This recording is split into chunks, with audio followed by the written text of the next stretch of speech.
peluang Jenderal Andika Perkasa menjadi presiden.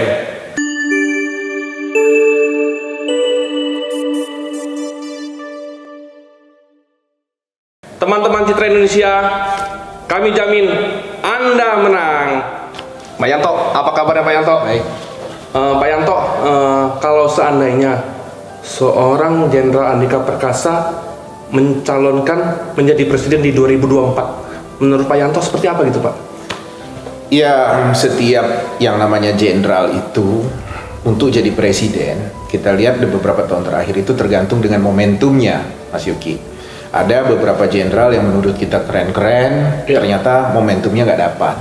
Ada jenderal yang menurut kita momentumnya harusnya dia rebut, tapi tidak dia rebut. Nah, jadi bagaimana figur sosok yang berasal dari latar belakang militer ini bisa merebut, membuat momentum, merebut dan menaklukkan momentum itu. Nah, yang jadi persoalan buat Pak Andika itu adalah terlalu banyak kontroversial yang melingkari perjalanan beliau terutama terkait dengan isu-isu politik gitu, terkait dengan atmosfer politik, khususnya untuk pencalonan Pilpres 2024. Semisal dikatakan bahwa Pak Andika ada kedekatan dengan mertuanya yang juga dekat dengan kekuasaan. Kemudian juga dikatakan bahwa Pak Andika punya rekening yang berlebihan atau aset yang berlebihan yang tidak publik tidak terlalu clear asal usulnya.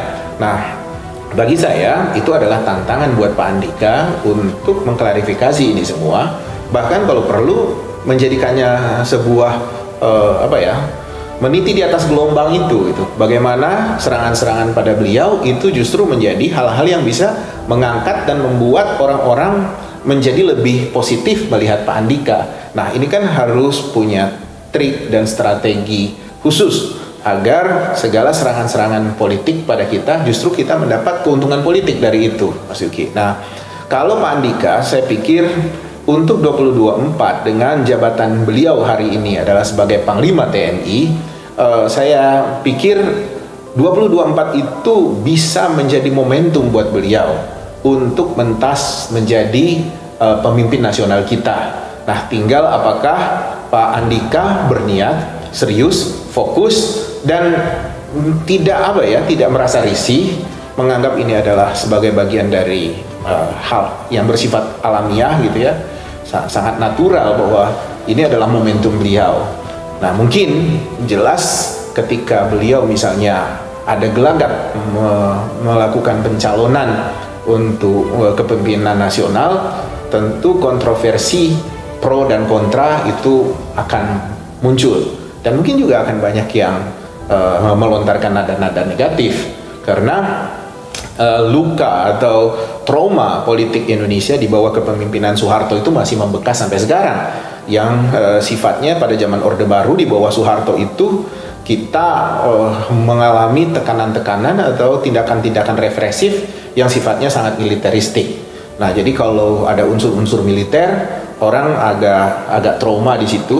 Tapi bagi saya, kita juga pernah punya presiden Pak Bambang Susilo Yudhoyono kan, yang juga dari unsur militer, tapi beliau sangat civilized gitu, sangat sipil dan beradab dalam memimpin republik ini dan patuh betul pada konstitusi. Jadi bagi saya kekhawatiran itu sebaiknya hanya terjadi di pertempuran wacana, tapi jangan sampai menjadi alat untuk menjegal seseorang untuk mentas di level yang lebih tinggi, Mas. Pak, kita ketahui bersama Pak bahwa seorang Jenderal Andika Perkasa Pak memiliki latar belakang sebagai TNI Pak. Nah, sementara kan Pak untuk mencalonkan diri sebagai presiden ataupun capres di 2024 ini itu akan didukung oleh parpol-parpol. Nah, menurut Bapak Pak, selaku concern politik, seperti apa Pak gambaran kedepannya Pak Andika ini untuk menggait parpol-parpol yang ada di Indonesia ini Pak? Ya, saya pikir Pak Andika harus percaya diri, ya. Jangan juga misalnya berusaha untuk memperpanjang masa jabatan. Sekarang kan sudah ada juga wacana karena Pak Andika hanya memimpin kalau nggak salah 13 bulan gitu, dianggap terlalu singkat, dianggap eksistensi beliau tidak terlalu efektif menjadi panglima dengan masa bakti hanya beberapa bulan begitu, dan muncul keinginan untuk memperpanjang usia pensiun, kemudian masa jabatan Panglima TNI. Bagi saya, Pak Andika harusnya tidak melirik hal-hal semacam itu, menghindari hal-hal semacam itu, dan lurus saja, fokus saja, tunjukkan kepercayaan diri yang mantap, ya, yang pasti, sehingga simpati masyarakat akan lebih banyak kepada beliau. Karena kalau misalnya beliau lebih banyak kasakusuk untuk memperpanjang masa jabatan hanya sekedar untuk mengaitkan atau mendekatkan akhir 2022 ke masa pencapresan di 2024, ini bagi saya tindakan yang tidak tepat gitu. Karena publik pasti akan menilai bahwa Pak Andika adalah figur yang berambisi, figur yang ambisius. Jadi tunjukkan saja kinerja sebagai Panglima TNI, tunjukkan komitmen pada negara dan bangsa, tunjukkan kapasitas kepemimpinan di situ, dan juga bisa merangkul berbagai elemen. Nah, dalam upaya merangkul berbagai elemen ini, di sini tantangan Pak Andika untuk merangkul kawan-kawan di parpol. Sudah ada beberapa orang yang berminat, tertarik dengan figur Pak Andika. Jangankan seperti Pak Andika, beberapa jenderal-jenderal yang bagi saya tidak terlalu cerlah dan cemerlang dan brilian seperti Pak Andika aja banyak orang melirik, orang-orang yang berada di lingkaran institusi militer, karena masyarakat kita menganggap bahwa orang-orang yang berada di lingkaran institusi militer itu adalah orang-orang yang teruji, orang-orang yang tangguh, orang-orang yang sudah menunjukkan kapasitas dia untuk melangkah per level gitu.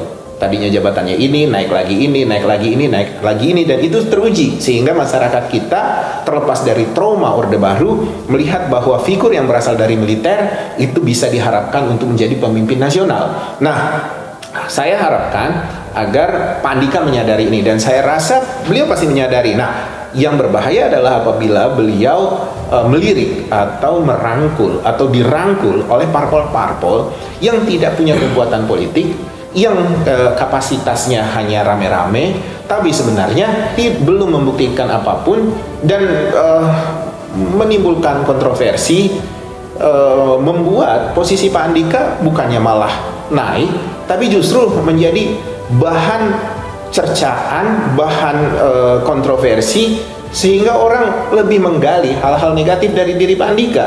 Nah, untuk itulah Mas Yuki, saya rasa sebelum melangkah merangkul atau dirangkul dekat dengan kalangan partai politik, Pak Andika sudah memiliki tim pemenangan yang bagus, tim konsultan yang bagus, tim pencitraan yang bagus.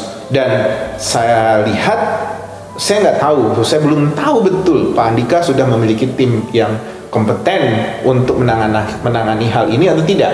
Karena misalnya ketika beberapa waktu yang lalu Pak Andika mengatakan bahwa TNI terbuka buat keturunan PKI begitu kan, banyak kawan-kawan yang kecewa karena kawan-kawan mengatakan, ngapain Pak Andika membicarakan hal seperti itu? Karena ini sudah selesai, ini bukan sebuah hal yang seksi untuk dibicarakan.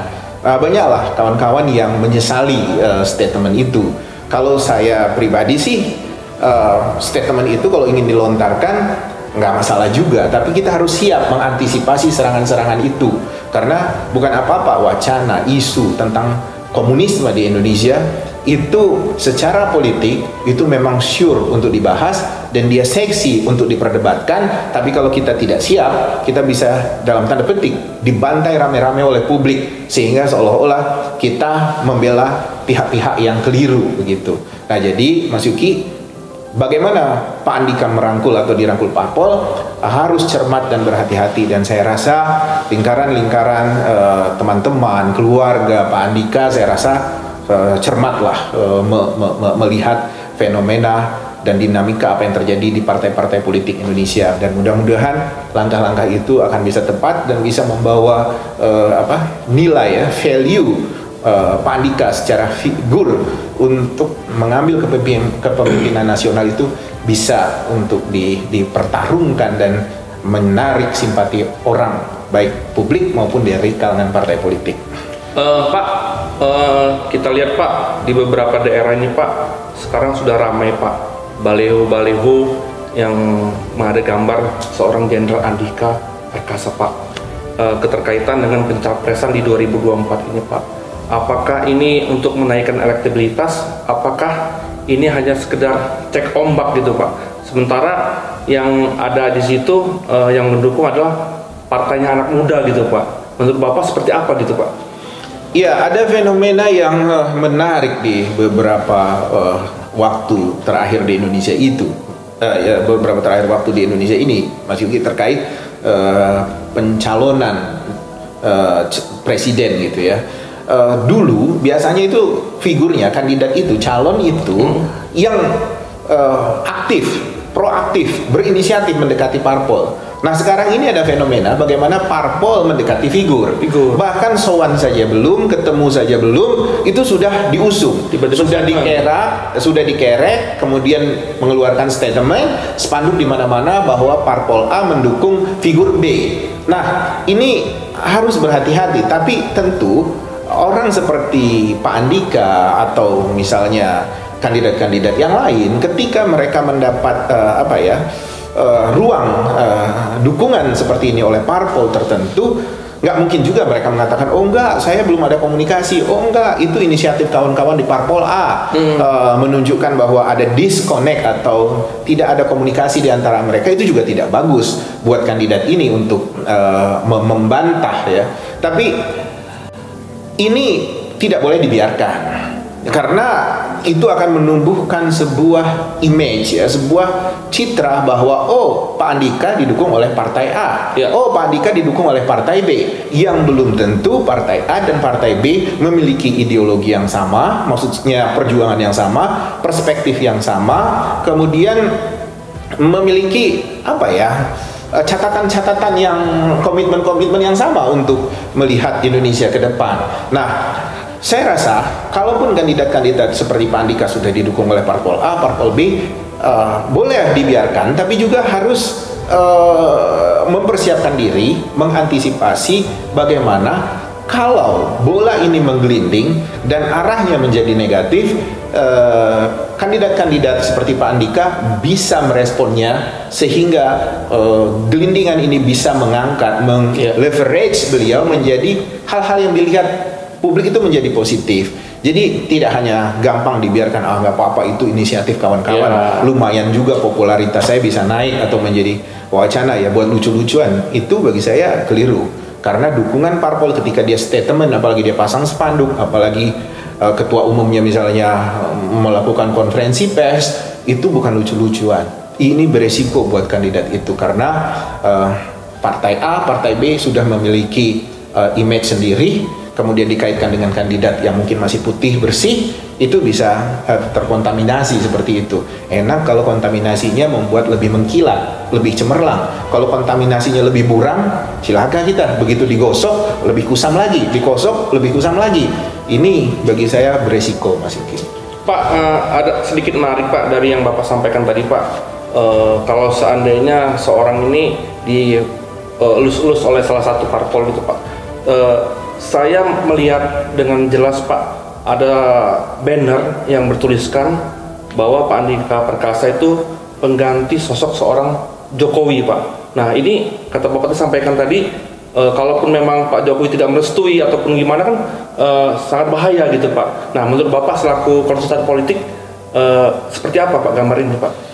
Rata-rata kandidat politik, Mas Yuki, merasa diuntungkan apabila dia di-endorse ya, dia didukung oleh figur politik yang dianggap jauh lebih besar atau lebih populer dibandingkan dirinya. Dia merasa dia mendapat keuntungan di situ. Tapi ingat, apalagi kalau Mas Yuki tadi menyebutkan figur Pak Jokowi gitu. Terlepas nilai-nilai positif di diri Pak Jokowi, dalam perjalanannya Pak Jokowi sudah menuai kontroversi.